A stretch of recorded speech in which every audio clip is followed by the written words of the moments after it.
The ABC of sales. Always be closing.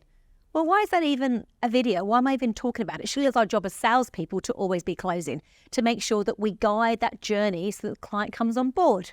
Well, the reason it's a problem is because the focus, of course, is not on the intent to partner, but on the actual close. And don't we feel it when we are the customer and the rep is trying to close on us? Don't we feel that energy from them, that they're looking at the end point, the finishing line only, not the journey or the journey after the finishing line when you're on board as a client? So the ABC was always be closing. Then it moved to always be connected. We thought we'd change the C up a little bit, not that long ago. Always be connecting. Oh, great, we're connecting with people now. And LinkedIn comes in and we're connecting. And then it was like always building relationships. Okay, so I know lots of people are really good at building relationships. If you've done DISC with us or somebody else, extended DISC we do, you'll know if you're a high I, which often means you land in sales, you're brilliant at building relationships. A high I would come into the venue that I'm in now. The person that I hired that was a high I, they'd been in this venue for less than 6 minutes and knew everybody's name. They knew their families, they knew how long they'd worked here. I'd been coming here for years and years and didn't know the ins and outs of everybody. That's a high I. They're great at building rapport. They're great at relationships. It was all about relationships. There's a downside to that. As long as those salespeople know how to move a relationship into commercial acumen, into actually something to do with business, then you're fine. But if they're always just good at building relationships, that part of the job, it means they're a good hunter, get on the phone, finding new business, on the phone, getting new business. But the back end might just sometimes, under pressure, when the pressure's on and things start to be stressed out, the back end paperwork starts to get a bit of fray, and the top accounts that need to be looked after might also not get the time and attention they need, because paperwork, time management, organisation, prioritisation tends to unravel with the high I's. Right, we were on always be building relationships. And now what is it? Well, now it's always be adding value. That's right. Are we positioning ourselves as the trusted advisor, the authority in our field, the subject matter expert? If you're the authority, how can you add value?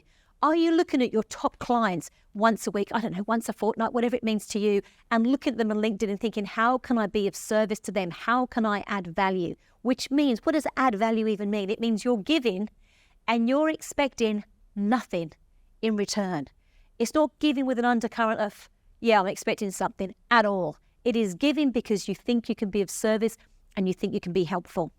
It could be that you look at your top clients and also your top potential clients, acquisition, and do the same thing. You're looking at how I can add value. So you might look at their LinkedIn profile, the individuals that you'll know, your top clients and also your prospecting clients. It might be you look at their company, you look at their website, you look at previous notes, anywhere where you might think, how can I add value? Now, how do you break up your week to do this? Well, you know, a lot of us are very good at juggling, right? Everything comes in, the email tends to dictate our day, and then suddenly it gets to 6 o'clock at night. We're like, oh, still haven't protected that big account of mine. We call it protecting and developing the top accounts, right? Oh, another day's gone past, then it's another week, then it's another month. When was the last time you protected that account? So what can you do in terms of protecting that account? Well, you need to make sure that in terms of always be adding value rather than always be closing, your intent is to partner and collaborate, and your intent is, I can see you do these things, I think this might be of service to you. And of course, you add enough of those, what's going to happen is you're buying the right to at some point reach out and say, hi Jennifer, I've noticed this has happened. I think we could really be of help there. Maybe can we pick up the phone sometime and have a chat about it?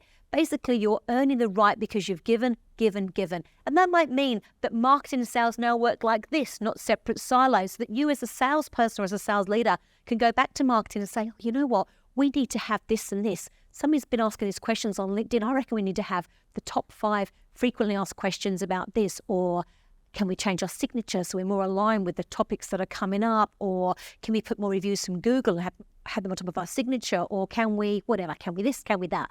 What can you do so that those clients, your top accounts and your acquisition accounts, see you as the authority and they see you as a person always adding value? So always be closing the death off, and now it's always be adding value.